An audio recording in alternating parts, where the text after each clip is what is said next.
there is a real reason why I devote so much ongoing energy to the effort of trying to recall my dreams when I wake up. Now, part of it is just because it seems like such a difficult thing to do, but just being a difficult thing to do is not in general a major motivation for me. I don't in general tend to go around doing things just because they happen to be difficult to do. That in fact is more of a demotivation for me. I tend to avoid trying to do things just by the sheer fact of them being difficult to do. I avoid doing things so much that that even simple things become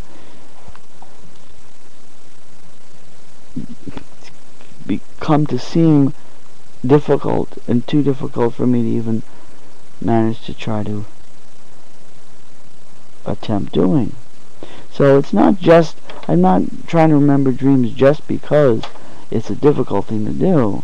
That in fact only makes it more of a challenge. That makes it more of a challenge, but it's not like I'm a person who goes around taking up challenges just for the sake of doing that.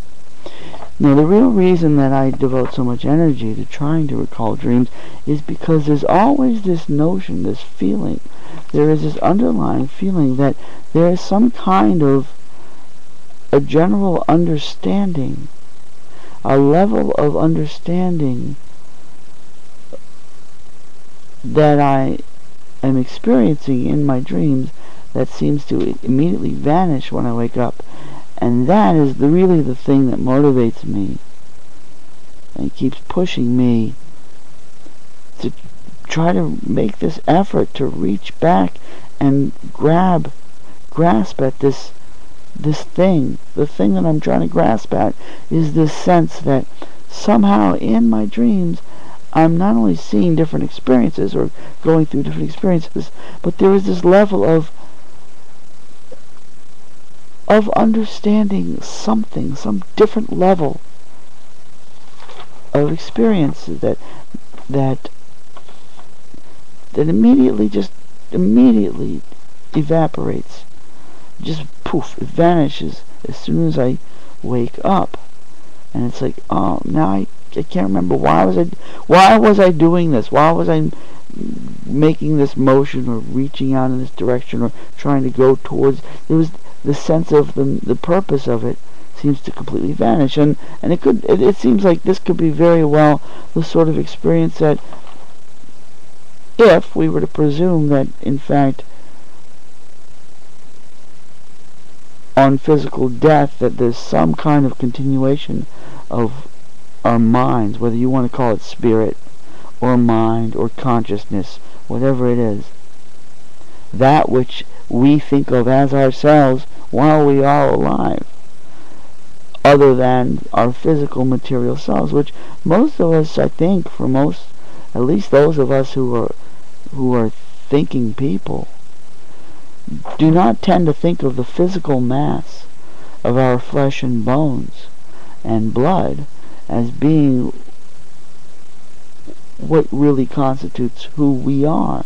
We think of who we are as the thought process and the notions in our mind that we feel ticking away and the cogs turning invisibly behind the self of us that is looking out of our eyes. This is where we think of thoughts, not thinking about, exactly how many gallons of fluid are being pumped through how many miles of veins in our body every minute.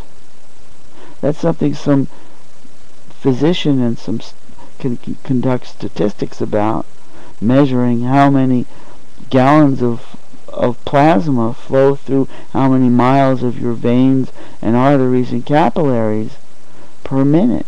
But that's not usually our hearts keep beating and beating, ticking away like little clocks every minute of our lives. I mean, if your heart doesn't beat for 5 whole seconds, you're going to be conscious of that. You're going to be thinking, oh wow, there was 1 second that was okay because I'm used to 1 second, but there was like 3 or 4 seconds in which I felt my heart had stopped and I'd reached the end for 3 or 4 seconds, and that was the longest 3 or 4 seconds of my entire life. If your heart stops beating for 3 or 4 seconds, that will probably be, at least at the moment, to you it will seem like the longest 3 or 4 seconds. That 3 or 4 seconds could seem like hours to you, in which your heart doesn't beat for 3 or 4 whole seconds. And yet, we do not spend every moment and every second of our lives, or every other second even, thinking, aha, there goes my heartbeat, there it is again, yes, pumpity pump, tickety tick, I can feel it, therefore I'm alive. We usually pay no attention and are not consciously aware of the beating of our heart, of the tickety-tick and the pumpity-pump that's constantly going on, and which we would immediately notice its absence if it stopped for even as long as 3 or 4 seconds. But what we think of as ourselves is our thoughts. Whether we're speaking them out loud, or more often, they continue playing on silent mode inside of our heads. Behind our eyes, inside of our heads, we feel this constant turning of the cogs, of this constant silent turning of the cogs of our minds, thinking this and thinking that. I presume that's how it is with me. Of course, there's a lot of people who don't like to think, and they think that thinking is a bad concept and a bad word, and an insult and an offensive thing to suggest, and it's a thing that it's a subversive thing, and anybody who does think is a bad, treasonous, unpatriotic, anti-American, communist, hippie, etc., etc., conspiracy theorist.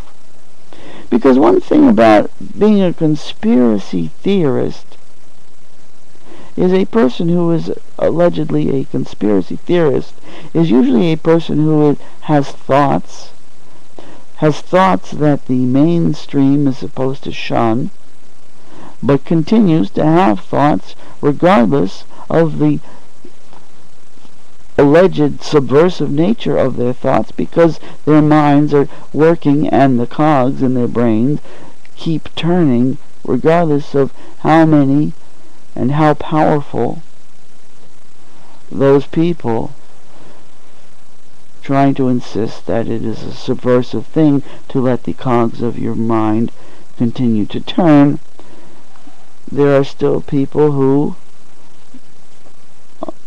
aren't going to let that spanner be thrown, that monkey wrench be thrown into the machinery of their minds, and they want the cogs to continue to be able to turn as freely and as smoothly as possible, and so they continue to think. And thinking is a subversive activity. Thus, anybody who continues to think is labeled as a conspiracy theorist, a crackpot, a kook, and a subversive, unpatriotic, treasonous traitor, un-American traitor. Anybody who dares to allow the cogs of their mind to continue to turn, because that was thinking, and thinking is a subversive activity in a society that is run on the principles of dictation and dogma and indoctrination. Thinking is the number one subversive activity, and anybody who thinks must be labeled a subversive conspiracy nut. Conspiracy theorist is the label that has to be slapped onto anybody who is so subversive as to dare to continue to think and to allow the wheels of their minds to continue turning.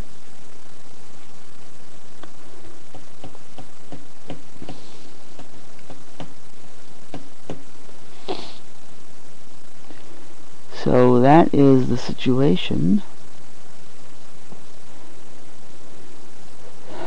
about the mind and who we are, which is generally, for most of us, at least those of us who do insist on thinking, we think of that as what we are, as who we are, as what ourselves are, and not the thumpity thump of the sump pump of our material physical existence, because our material physical existence is just a stream flowing under a bridge.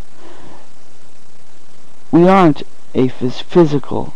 It is the pumping of our bloodstream is very much as the movement of a water stream. And this stream is constant, it's a recirculating, sure, the heart is a recirculating pump, a recirculating of fluid pump, but even so, it requires a constant, at least a trickle of replenishment of fluid, because the fluid can only recirculate a certain number of times before it runs out of actual substance that's usable, and we need to continue to take in through some kind of an intake valve a replenishing source of this fluid. And this is why we are constantly drinking water. That intake valve is our mouth, where we shove glassfuls of fluid. How often? Every hour? What's the longest you go without shoving some fluid into your mouth? 4 hours? Most of you don't go more than 2 hours without shoving some kind of fluid, even if it's only water, which is only like 60 or 70% of what we physically are made out of, is only water. So we are hardly different from water flowing under a bridge in a stream or a river. We are, in fact, simply a reflection, an imitation of a little stream flowing under a bridge.